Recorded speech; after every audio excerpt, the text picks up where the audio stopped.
Boa noite, irmãos e irmãs. Ebenezer, até aqui o Senhor tem nos abençoado, até aqui o Senhor tem nos ajudado, até aqui o Senhor tem nos dado o principal, né? Que é saúde, né? Fiquei feliz, cheguei aqui hoje, vi o Marcinho ali sem... A mão dele já está 100%, né, Marcinho? Graças a Deus. E a gente só tem que glorificar a Deus pela vida do Marcinho, né? Não só pela dele, né? Por todos nós, né? Mas a gente fica triste quando a gente vê um irmão com a situação de saúde, né? Que não é legal. Assim como um dia a igreja ficou triste por mim. E, ao mesmo tempo, a gente fica feliz, né? Quando a gente vê que Deus vai lá e faz a obra, restaura. E Ele vai estar fazendo esses pastel gostosos aí para nós, né, Marcinho? Graças a Deus. Irmãos, então, muitas das vezes, na nossa vida, nós tomamos uma série de decisões erradas, né? Eu já tomei várias.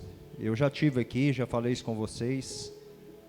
Eu já tomei várias decisões erradas. E acredito que vocês também já tomaram decisões erradas. E a maioria das decisões que a gente toma errado na nossa vida é em função da gente achar que a gente é autossuficiente, que a gente pode resolver tudo do nosso jeito, da nossa cabeça. Eu sou bom demais, eu faço, eu aconteço. E a gente não consulta a Deus nas nossas tomadas de decisão, nos nossos planos, né? Porque Ele é o único que sabe de todas as coisas. E se Ele é o único que sabe de todas as coisas, eu jamais deixaria ou poderia deixar de codividir com aquele que sabe todas as coisas. Em alguns momentos da nossa vida a gente perece por isso, porque Ele é o único entendedor de tudo, e a gente vai lá e toma decisão e faz da nossa cabeça. E quando assusta, estamos nós com um problema para resolver. E alguns problemas desses trazem soluções trágicas na nossa vida, perdas talvez até irreparáveis. E com base nisso, eu trouxe um tema hoje aqui para a gente juntos aprender um pouquinho mais da palavra de Deus, para a gente juntos ouvir aqui um pouquinho da palavra de Deus. Eu peço para que Deus fale primeiro comigo, né? Que estou trazendo a palavra, e depois com cada um que está presente aqui, e que não só eu, né, que estou aqui na posição de multiplicador da palavra hoje, mas que vocês também possam ser multiplicador da palavra de Deus. Que tudo aquilo que vocês aprenderem aqui hoje, desde a hora que vocês entraram na igreja, na ministração do dízimo, pela Ingrid, no louvor, pelos meninos do louvor e as meninas, e agora com a palavra, que vocês possam aprender e serem multiplicadores da palavra de Deus. Que esse é o nosso principal objetivo aqui na terra, é esse, né? É a gente levar a palavra de Deus, é a gente ajudar as pessoas. Esse é o nosso objetivo, a gente tem que ter isso no nosso coração. E o tema de hoje, então, o tempo de Deus é perfeito. O tempo de Deus é perfeito. E, de repente, vocês vão achar aí que eu vou falar lá no livro de Eclesiastes, mas não. Hoje eu escolhi um livro que eu gosto muito dessa história. E eu sei que vocês também conhecem bastante esse livro aí. O livro de Jó. Nós vamos lá no capítulo 1, nós vamos ler do versículo 6 ao versículo 12, inicialmente. Amém? Que nos diz assim: certo dia, os anjos vieram apresentar-se ao Senhor, e Satanás também veio com eles. E o Senhor disse a Satanás: de onde veio? Satanás respondeu ao Senhor: de perambular pela terra e andar por ela. Disse então o Senhor a Satanás: reparou em meu servo Jó? Não há ninguém na terra como ele, irrepreensível, íntegro, homem que teme a Deus e evita o mal. Será que Jó não tem razões para temer a Deus? Respondeu Satanás. Então aqui vem já uma afronta, né, de Satanás, e ele faz uma pergunta: será que Jó não tem razões para temer a Deus? Acaso não puseste uma cerca em volta dele, da família dele e de tudo o que ele possui? Tu mesmo tem abençoado tudo o que ele faz, de modo que todos os seus rebanhos são espalhados por toda a terra. Mas, aí vem a afronta de Satanás: mas estende a tua mão e fere tudo o que ele tem, e com certeza ele amaldiçoará a tua face. O Senhor disse a Satanás: pois bem, tudo o que ele possui está nas tuas mãos, apenas não encoste um dedo nele. Então Satanás saiu da presença do Senhor. Você pode, nesse momento, se você puder, colocar a mão aí na altura do seu coração, fechar os seus olhos. Vamos orar. Pai querido e Pai amado, nós estamos aqui nesse momento, em primeiro, para agradecer ao Senhor, porque nós sabemos que nós somos privilegiados por estar aqui. Nós temos a certeza absoluta, meu Deus, que nada é por acaso. Se nós estamos aqui, se as coisas estão acontecendo aqui desta forma, é porque o Senhor preparou esse momento. E nós sabemos, Pai, que o Senhor sabe de todas as coisas. E nós estamos aqui essa noite para dizer ao Senhor que nós te amamos, que nós somos servos do Senhor. E nós pedimos a Ti, Pai, que o Senhor venha nos abençoar, que o Senhor venha nos fortalecer, que o Senhor venha abrir o nosso entendimento, nos trazendo sabedoria, para que nós possamos, sim, Pai, ser multiplicador da Sua palavra. Aonde quer que nós passarmos, que o Senhor venha nos abençoar, e a todas as pessoas que estão a nossas voltas, em nome de Jesus. Amém? Então, cronologicamente, né, o livro de Jó, foi o primeiro livro a ser escrito. Então nós estamos falando aí de aproximadamente 4.000, 5.000 anos atrás. Um livro aí com 42 capítulos. E trazendo para os dias de hoje, se nós formos trazer para o dia de hoje, com certeza Jó, ele estaria aí na primeira capa lá da revista Forbes, né? Como o homem mais rico aí do mundo. Não tenham dúvida disso, né? Então, trazendo para dentro da nossa realidade, hoje ele apareceria lá como número 1, porque de fato ele era um homem de muitas posses, de muitos bens. A palavra fala que ele era o homem mais rico do Oriente, mas eu me atrevo a falar que ele era o homem mais rico do mundo, lendo toda a história, né, esses 42 capítulos aqui do livro de Jó. O livro de Jó, a gente começa a ler o livro, né, lá no capítulo 1, 2, 3, praticamente quase que a gente entende a história, e depois a gente volta lá do 38 para diante, né, e começa de novo a refletir um pouco da história, porque nesse intervalo todo é um diálogo, né, muito grande entre Jó e os seus amigos. Então muita gente às vezes não gosta de ler o livro de Jó por isso, né, porque acha que é um livro mais maçante, que é um livro mais chato de ler, mas a gente não tem que ler o que a gente gosta, a gente tem que ler o que a gente precisa, né? Se Deus está falando com nós no livro de Jó, a gente tem que meditar no livro de Jó. Se é no livro de Salmos, a gente medita no livro de Salmos. Amém? E eu quero começar falando com vocês uma situação que aconteceu comigo. Deixa eu ver como é que está o tempo aqui, né? Porque o louvor, eu fico de olho no louvor. Que eles levantam, eu já fico desesperado aqui, viu, Jordan? Então, o que aconteceu comigo? Todo mundo sabe que há 2 anos atrás eu sofri um acidente e eu caí, né, de uma certa altura. Quem viu o vídeo, o pastor viu, né, pastor El? Acho que a pastora também viu, eu lembro, algumas pessoas viram. E eu caí de uma certa altura e eu quebrei os 2 punhos nessa época, quando eu sofri esse acidente. Eu fiquei um tempo lá meio desacordado, né? Precisei da Sara lá intervir, enfim. Mas pela queda, pelo que aconteceu, eu saí no lucro, porque eu quebrei só 2 pulsos. Pela gravidade do acidente, pela altura que eu caí, pela forma que aconteceu, chão duro, né? Eu só quebrei 2 pulsos. Só 2 pulsos. E a igreja, ela teve um processo muito forte de intercessão na minha vida naquela época. Mas eu quero contar um detalhe para vocês. Por quê? Eu quebrei os pulsos, poderia ter acontecido uma situação muito pior comigo, felizmente não aconteceu, graças a Deus, né? Mas eu procurei isso com as minhas próprias mãos. Eu queria codividir isso com vocês. Eu sempre falei desse acidente aqui, mas eu nunca falei o que levou esse acidente a acontecer. Foi uma desobediência minha. Eu procurei com as minhas próprias mãos. Se eu tivesse naquele dia, porque foi tudo planejado, só que não foi planejado da forma certa. Eu tinha uma viagem, isso aconteceu numa quinta-feira, eu tinha que viajar no domingo ou na segunda, me parece.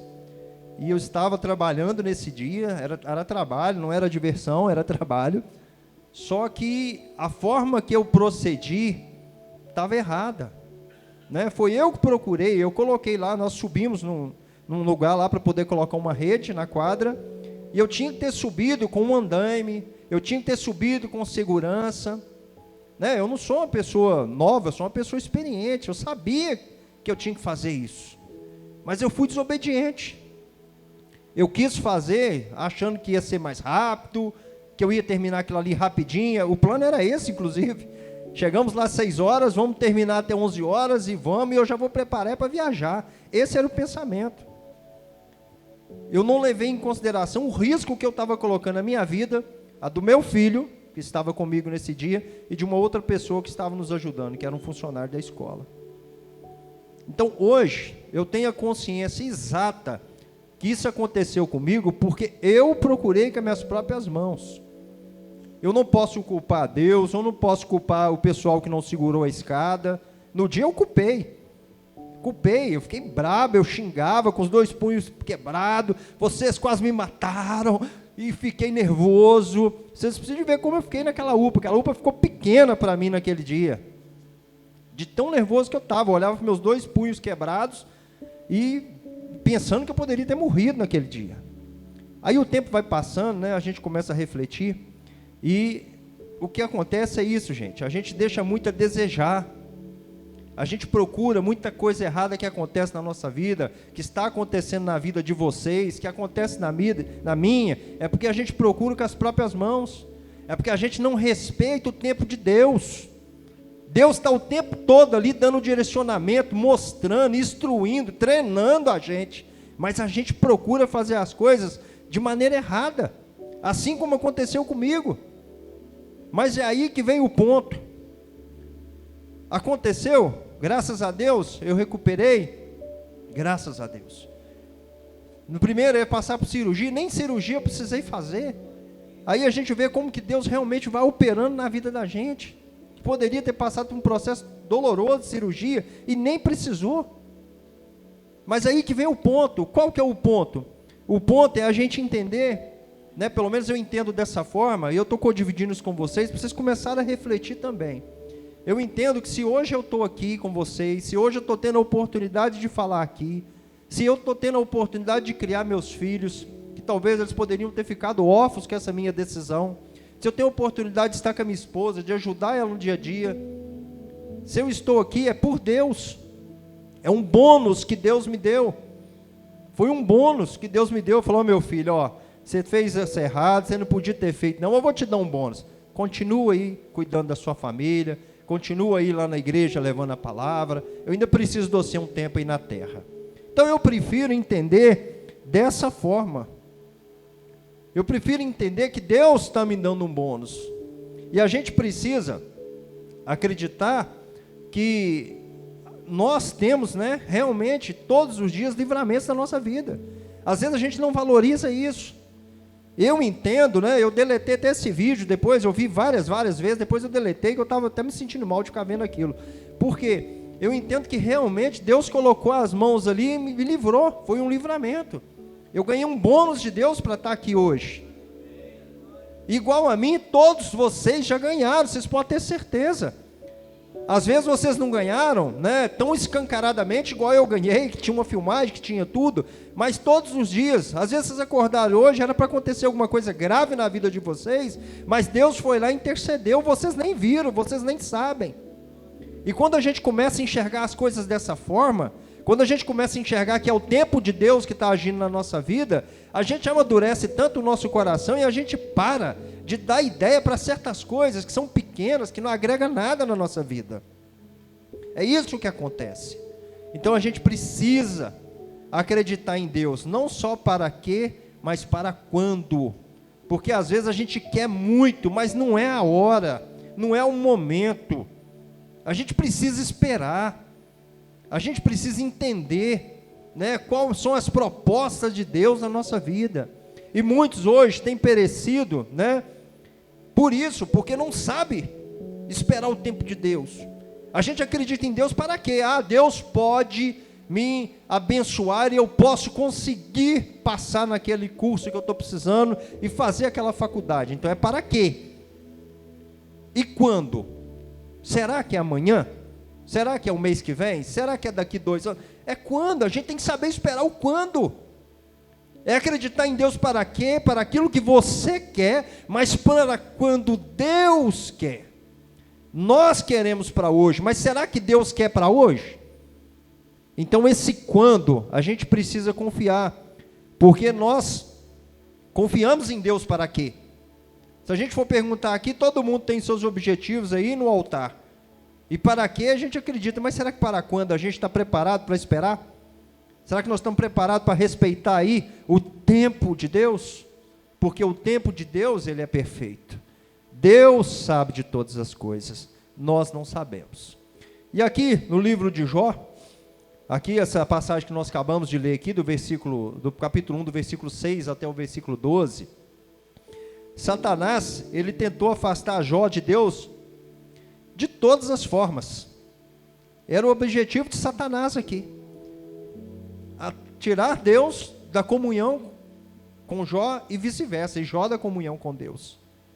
Mas quando a gente começa a ler todo o livro de Jó, a gente percebe que a única coisa que Satanás conseguiu com todo esse movimento que ele fez, foi aproximar ainda mais Jó de Deus.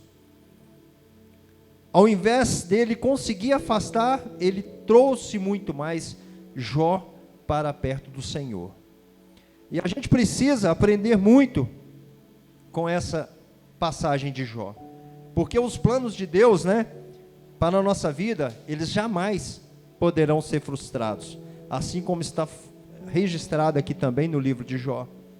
Jamais os planos de Deus poderão ser frustrados. E muitos acham, que a principal mensagem aqui do livro de Jó é a restituição, que está lá no capítulo 1, no versículo 3. Mas não é. A principal mensagem desse livro não é a restituição. Muitos pregadores vão usar o livro de Jó para falar de restituição, inclusive eu. Nós podemos falar sobre restituição no livro de Jó, mas a principal mensagem que o livro de Jó traz para nós não é isso. A principal mensagem que o livro de Jó traz para nós aqui é falar sobre a fidelidade do homem com Deus. Esse é o principal mensagem, esse é o principal objetivo do livro de Jó. É mostrar para nós como nós devemos ser tementes ao Senhor e fiéis, independente de qualquer coisa que acontecer na nossa vida. Nós temos que permanecer fiel a Deus. E lendo o livro de Jó, eu entendo que Jó era um homem de muita fé. E aqui no capítulo 1, no versículo 11, quando Satanás fala aqui: mas estende a tua mão e fere tudo o que ele tem, e com certeza ele te amaldiçoará na tua face. Então isso aqui, esse versículo 1 e o capítulo 1, do versículo 11 do capítulo 1, ele fortalece o que eu estou falando com vocês, que o principal objetivo do livro de Jó é esse, é a fidelidade do homem com Deus, porque o que Satanás queria nesse verso aqui é isso. Então tudo bem, Jó, ele só é temente ao Senhor, você sabe por quê? É porque conforme fala lá no capítulo 1 de Jó, aqui fala que havia um homem na terra de Uz, o nome era Jó, este homem era íntegro, reto e temia a Deus, e se desviava do mal. Nasceram filhos, 7 filhos e 3 filhas, possuía ele 7.000 ovelhas, 3.000 camelos, 500 juntas de jumento, 500 juntas de vaca, isso, servos, e isso, ou seja, ele tinha muita coisa.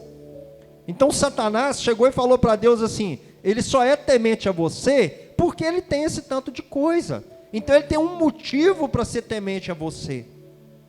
Tira dele então, é o que está falando aqui no versículo 11, toca lá nele, tira tudo que ele tem, vamos ver se ele não vai te amaldiçoar, vamos ver se ele vai continuar sendo temente a Deus, depois que você tirar todas as riquezas que ele tem. Então aqui é a primeira estratégia de Satanás, no livro de Jó, no capítulo 1, ele vem afrontando a Deus. E nesse momento, a gente lendo aqui assim, né? A gente pensa, olha a confiança de Deus em Jó. Deus poderia ter falado, gente, eu ia falar, com certeza, eu humano, Eleni humano, eu falaria. Falei, eu vou confiar em Jó, ele vai fraquejar. Deus não. Falou, pois bem, toca, tira tudo que ele tem. Sem saber, Jó estava ali, sendo colocado ali, para poder defender o Senhor. Sem saber. Olha a responsabilidade que Deus colocou na mão de Jó. Deus falou, toca em tudo que ele tem, pode tirar tudo que ele tem. E quando Jó recebeu as suas piores notícias, ao invés dele chorar, reclamar, amaldiçoar, ele orou, ele adorou a Deus. Tudo aconteceu num dia só, num momento só. Perdeu seus 7 filhos, perdeu suas 3 filhas, perdeu todos os seus bens, ou seja, tudo que ele tinha, ele perdeu. Tudo que ele tinha, ele perdeu. Já imaginou?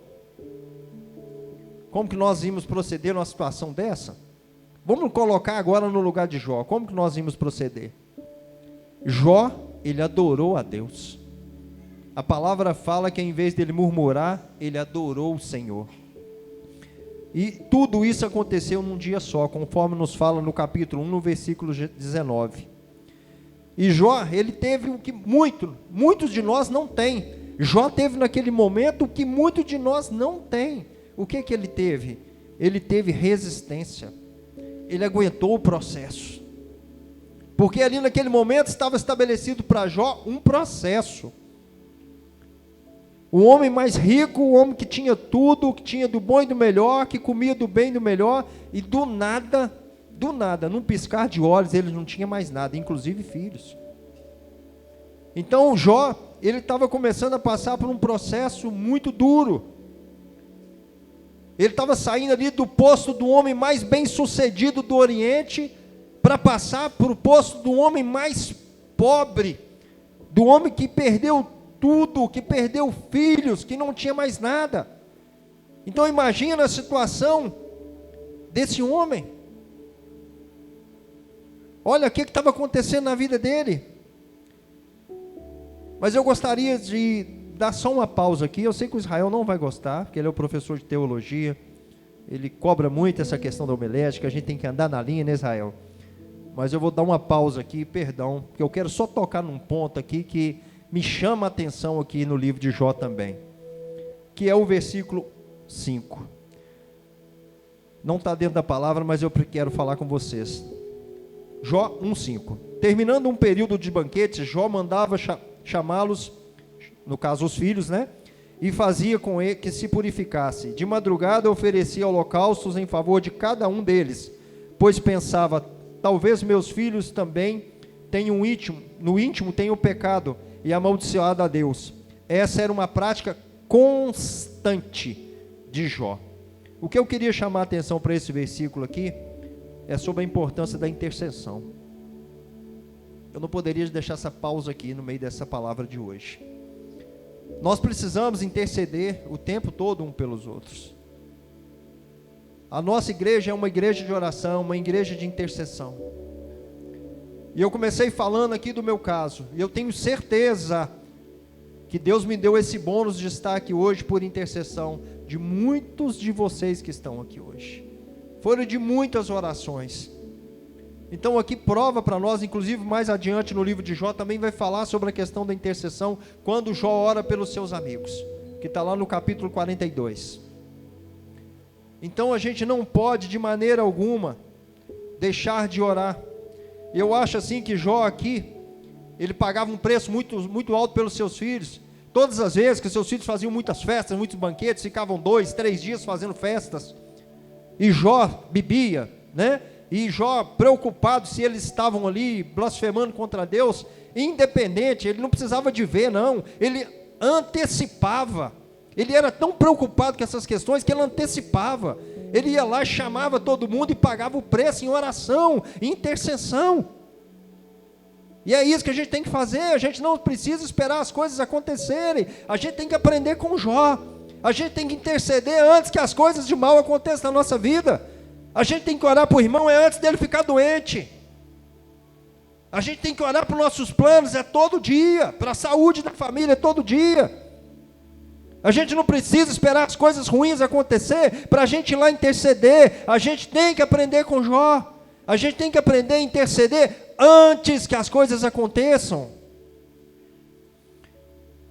E esse recado, eu entendo que ele vem para todos nós, mas ele vem principalmente para nós que somos pais, para vocês que são mães.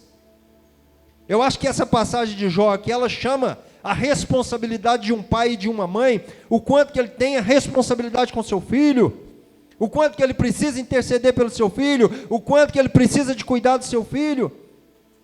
E a intercessão, de quando a gente fala de cuidar de filho, não é só em oração, é diálogo. Tem faltado diálogo entre os pais e os filhos.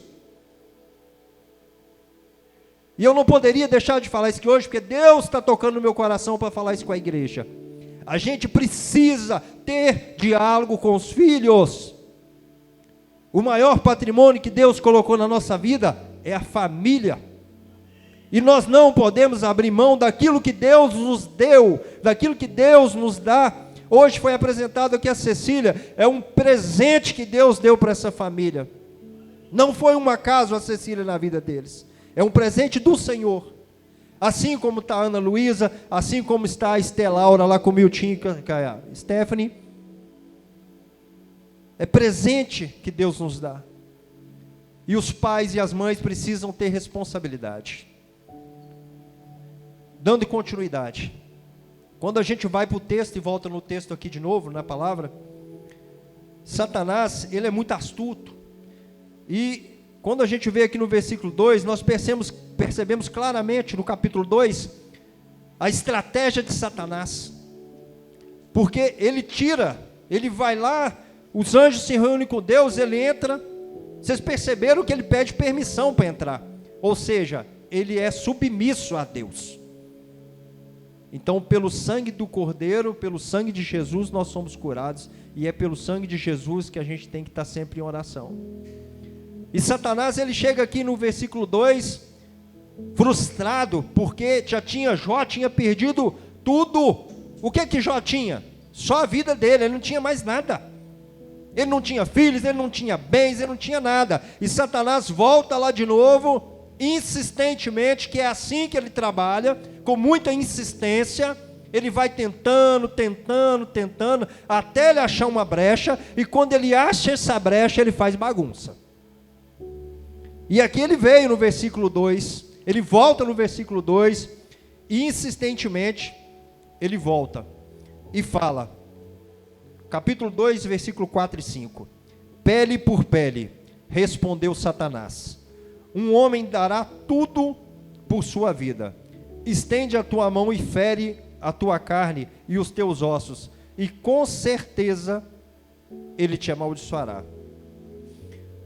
Aqui, Jó já estava sem seus filhos e sem seus bens, e ele passa a partir do capítulo 2, a já não ter mais saúde.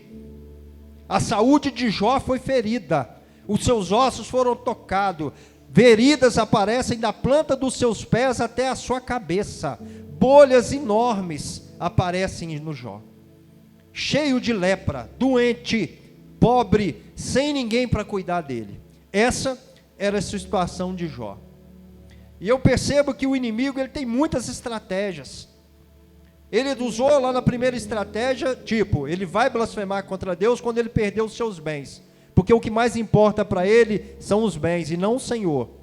Ele quebrou a cara, mas ele não desistiu, ele vai e investe de novo. Agora vai dar certo, agora que eu tirando a saúde dele, agora dá certo, agora ele vai blasfemar contra Deus. Então a gente vê aqui que o tempo todo a palavra aqui no livro de Jó é isso que ela está mostrando para nós, é a fidelidade do homem com o Senhor. Aqui é o inimigo querendo que o Jó blasfemasse contra Deus, e Deus confiante que Jó era um homem temente, que ele não ia desviar. Essa é a mensagem que o livro está trazendo para nós.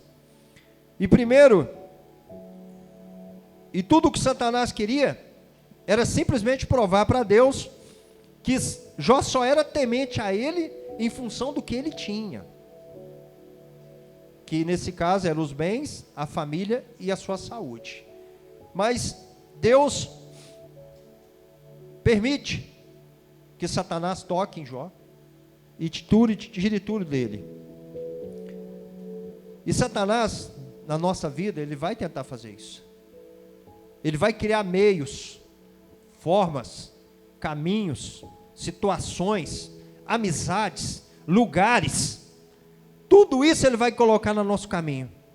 Para quê? Para que a gente venha blasfemar contra Deus. Para que tudo aquilo que a gente acredita, para que tudo aquilo que a gente crê, a gente venha blasfemar contra Deus. Então essa é a estratégia de Satanás. É criar situações para que nós possamos nos perder. Porque é muito fácil a gente falar que a gente é temente a Deus. Porque se eu perguntar, levanta a mão aqui quem é temente a Deus, a igreja inteira levanta a mão. Eu duvido que alguém vai ficar com a mão abaixada. Porque todos são tementes a Deus, independente da sua religião. Que pode ser que algumas pessoas que nos visitam aqui essa noite sejam de outra religião. Mas aqui, nós entendemos que o inimigo, ele não olha a placa da igreja. Ele é inimigo do homem. E ele vai fazer de tudo para que as coisas erradas aconteçam em nossa vida. E o prazer dele é que a gente blasfeme contra o Senhor. O prazer dele é que a gente dê as costas para aquele que tudo pode e que é ele aquele que tem nos sustentado todos os dias da nossa vida. E tudo estava contra Jó. Quando a gente vai lendo aqui, né? Depois em casa, quando vocês tiverem um tempinho, pegue lá com calma e vão lendo esses capítulos, esses 42 capítulos do livro de Jó. Vocês vão entender que tudo estava contra Jó. E no capítulo 2, no versículo 9, então sua mulher lhe disse: você ainda mantém a sua integridade? Amaldiçoa esse seu Deus e morre. A própria esposa estava contra Jó. A própria esposa. E ele fala com ela: você fala feito uma louca. Ou seja, você não sabe o que você está dizendo. Imagina uma pessoa, não vamos falar de Jó, imagina uma pessoa na situação que ele estava. A gente olha para um lado, olha para o outro, tudo que a gente quer é o quê? Apoio. Aí de novo eu venho falar sobre a intercessão. De novo eu venho falar sobre a importância do diálogo de um pai com um filho. A importância de uma família unida. Não só unida nas alegrias, nas viagens, no churrasco, mas unida nas dificuldades. Jó aqui passava por um momento de turbulência. Ele já não tinha mais saúde. Ele já não tinha mais nada. E a esposa vira para ele e fala: amaldiçoa seu Deus e morre. Olha o tanto de coisa que está acontecendo com você. Você ainda vai continuar defendendo esse Deus? Na hora que a gente mais precisa, às vezes a gente não vai ter apoio. E inclusive a gente tem que estar sempre preparado para isso também. Por isso que a gente tem que estar alimentado da palavra. É por isso que esse alimento tão importante na nossa vida, que é a palavra de Deus, tem que ser diário, todos os dias. Porque quanto mais você alimenta, mais forte você fica. E se você precisar de passar por um momento de turbulência, igual Jó passou, você vai aguentar o processo. Você não vai desistir na primeira situação. Então você precisa de alimento, alimento espiritual. Você precisa da palavra de Deus. Você precisa encher o seu coração de Deus. Porque a gente não sabe, Jó não sabia que ele ia passar por toda essa turbulência. Mas o coração dele era cheio de Deus, ele conseguiu atravessar esse processo. E a palavra nos fala, né, a Bíblia nos fala que a dor de Jó era tão grande, que alguns amigos dele foram visitá-lo, no capítulo 2, do versículo 13, e quando viram Jó, mal o conheceram. Já acontece isso muito com a gente, que às vezes a gente fica muito tempo sem ver uma pessoa, e ela está enferma alguma coisa, e fala: nossa, eu nem conheci ele. E a Bíblia fala isso, que os amigos de Jó chegaram lá, eles combinaram de chegar, de ir juntos, quando ficaram sabendo da situação de Jó, e quando chegaram lá, eles mal conheceram Jó. Está lá no capítulo 2, no versículo 13, e depois se assentaram no chão com ele, e durante 7 dias e 7 noites, ninguém lhe disse uma só palavra, pois viam que a dor de Jó era muito grande. Eles percebiam que a dor dele era tão grande, o sofrimento dele era tão grande, que eles sequer tiveram coragem de conversar com Jó. Eles se assentaram e ficaram sentados 7 dias e 7 noites, sem conseguir conversar com Jó, respeitando a sua dor. E Deus, a partir do capítulo 38 do livro de Jó, ele começa a responder as condições que foram faladas aqui nos versículos anteriores. Por quê? Jó, ele fala algumas coisas aqui a partir do versículo 3, e Deus vem trazendo para ele algumas reflexões. E essa conversa que Deus teve com Jó foi uma conversa muito dura. Ela dura todo o capítulo 38 e o 39. Ela vai lá no capítulo 40 do livro de Jó. E Deus fala com Jó, pergunta para ele: por acaso, aonde você estava quando eu criei o firmamento? Por acaso, aonde você estava, onde eu coloquei as estrelas? Por acaso, aonde você estava quando eu lhe vesti de nuvens e envolvi com a escuridão? Por acaso você sabe aonde moram as trevas? E o capítulo 38 e no 39, Deus vai fazendo perguntas para Jó. E depois ele pergunta para Jó: e você? Lá no capítulo 40, disse mais o Senhor a Jó: quem contende com o Todo-Poderoso, ou seja, quem vem aqui questionar a Deus, quem vai me ensinar? Ele vem aqui fazer essa pergunta para Jó, porque muitas das vezes é assim que a gente faz. A gente quer ensinar as coisas para Deus. Deus faz tudo para nós do jeito certo, na hora certa, no seu tempo, e a gente não tem paciência para esperar, e a gente vai lá e quer ensinar para Deus como as coisas fazem. E Deus traz essa reflexão aqui para Jó. Quem vem aqui, no 40, disse mais o Senhor a Jó: quem contende com o Todo-Poderoso, ou seja, quem está me questionando, quem está vindo aqui me questionar, por acaso vai me ensinar? E só de pensar que, imagina Deus perguntando para Jó: aonde você estava quando eu fiz isso? Por acaso você dá ordem para os raios e eles param? Por acaso foi você que colocou? Onde você estava quando eu coloquei os limites no mar? E Deus faz uma série de perguntas para Jó. Para quê? Para trazer a reflexão para ele. Foi isso que aconteceu. E esse aqui também é um ensinamento para mim e para você. Porque muitas das vezes nós estamos aqui questionando as vontades de Deus. Há poucos dias desses atrás, estava conversando com uma pessoa, e ela estava amaldiçoando o Senhor. Eu não posso crer que Deus é justo, porque uma criança de 3 anos morreu. Esse era o pensamento da pessoa. Então muitas das vezes a gente questiona a Deus, a gente pega e quer ensinar para Deus as coisas. Esse não é o nosso papel. Aonde nós estávamos quando Deus fez todas as coisas? Por acaso nós temos tanta idade a ponto que nós conseguimos vir interpretar todas essas coisas? Não. Nós não temos essa condição. Esse não é o nosso papel. Esse é o papel de Deus. Então nós não podemos estar questionando o Senhor.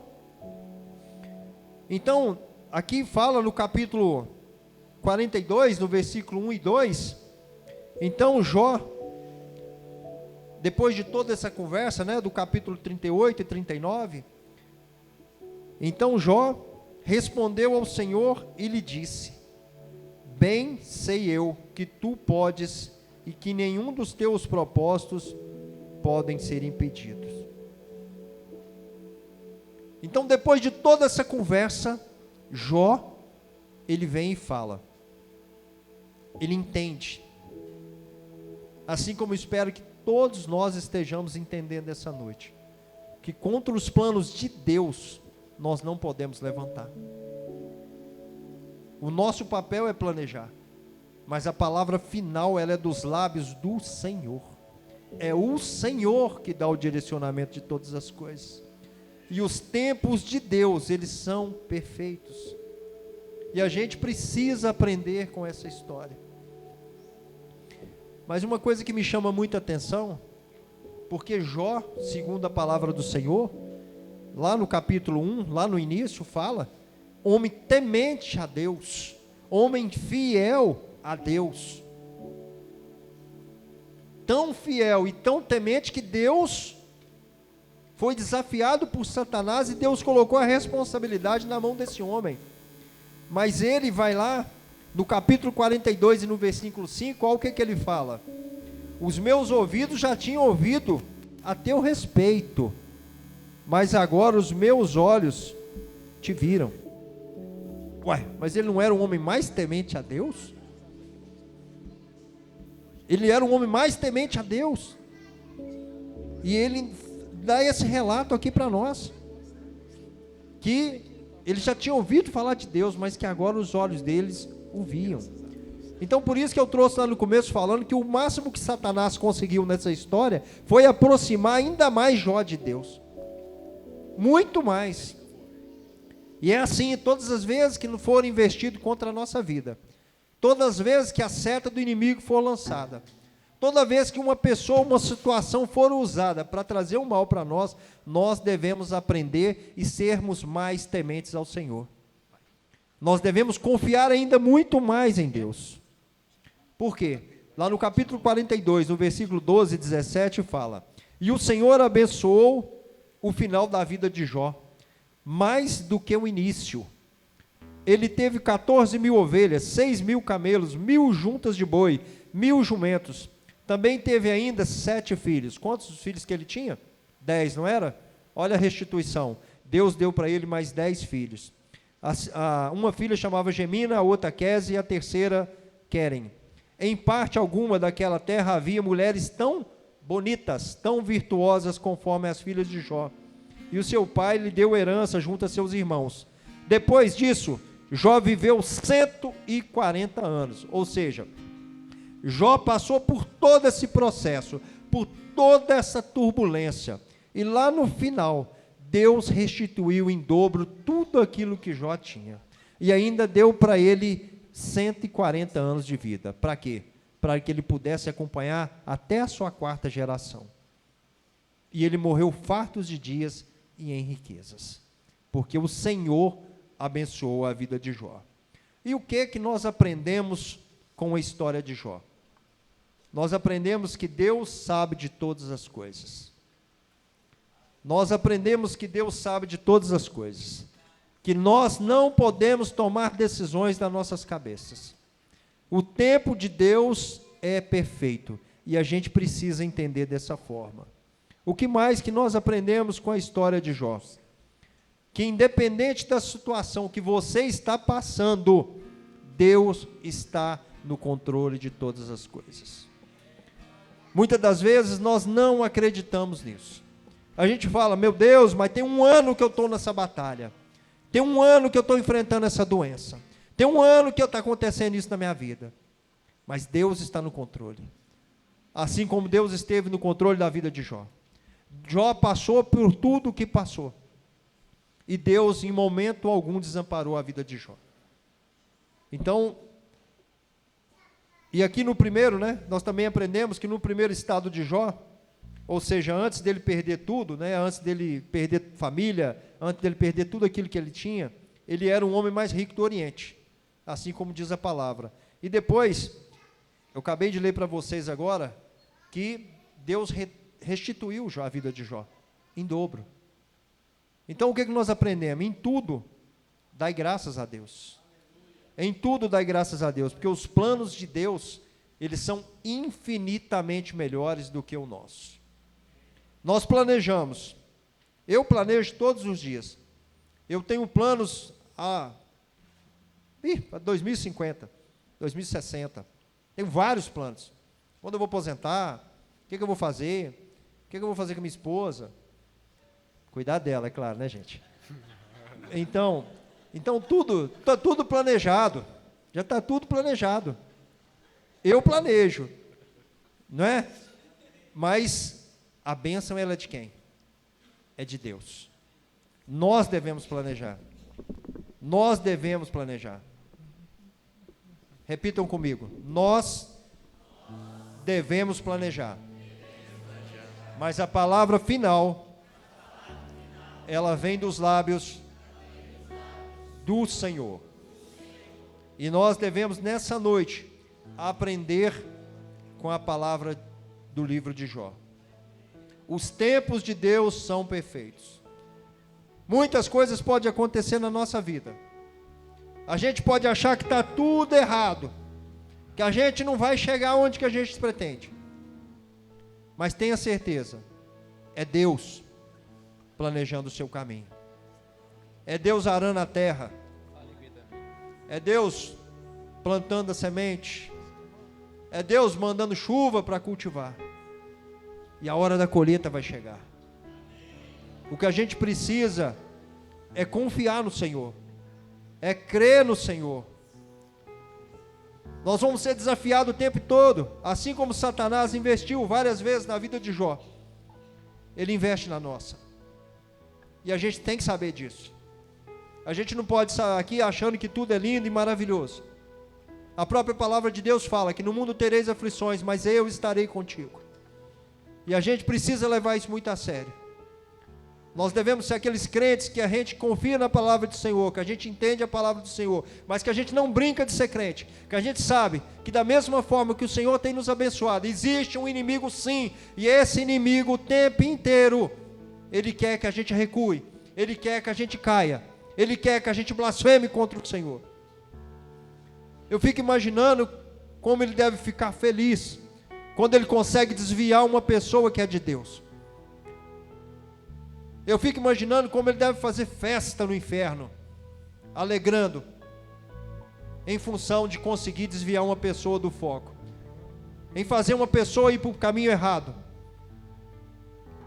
E olha o tamanho da minha responsabilidade, e olha o tamanho da sua responsabilidade, em não decepcionar aquele que nunca nos decepcionou. Nós temos esse papel. Deus não tem pedido muito para mim, Deus não tem pedido muito para você. Deus só tem pedido para nós que a gente seja temente a Ele. E que a gente seja assim como Jó. Que quando a gente for ali for tiçado, tentado, porque todos nós, enquanto carne, temos as nossas fraquezas. Mas o que Deus está pedindo aqui através da sua palavra é isso. Quando você for tentado, não coloque o meu nome na lata do lixo. Sustenta aquilo que eu tenho te ensinado. Pode até te doer. Você pode até ser ferido. Podem até tirar suas coisas. Mas jamais blasfeme contra Deus. Porque isso é o que Deus espera de mim e de você. Amém? Glória a Deus. Vamos ficar de pé, por favor? Quem não puder pode ficar sentado, tá? Não tem problema não. Irmãos, Deus tem sido muito bom para todos nós.